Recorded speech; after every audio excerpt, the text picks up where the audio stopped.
ఆఫీస్కి అనే మంచి భర్త దొరకాలంటే మల్లె మొగ్గలతో పూజించాలట.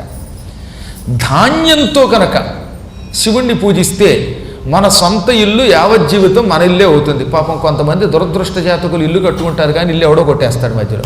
అప్పులు చేయటం వల్ల ఇంకో దాని వల్ల ఏవో కారణాలు ఉంటాయండి. స్వగృహ ప్రాప్తి ఉండదు కొందరికి. నా ఇల్లు నాకే ఉండాలి అనుకుంటే ఏం చెయ్యాలి అంటే సుస్పష్టంగా చెప్పాడు. ఏమని? ధాన్యముతో మహానుభావుడు ఈశ్వరుణ్ణి పూజిస్తే సస్యై గృహం నైవ విముచ్యతే, ప్రామాణికంగా ఉంటుందని ఇంచుమించుగా మీకు ఈ మంచి ఫలితం ఇచ్చేటటువంటి పూజలన్నీ శ్లోకం చదివి అర్థం చెబుతున్నాను. తొందరపడకుండా మెల్లిగా చెప్పడానికి కారణం ఏమిటంటే స్పష్టంగా అర్థమవ్వాలని. సస్యై అంటే సస్యములతో, ధాన్యముతో, అది కూడా వరి ధాన్యముతో.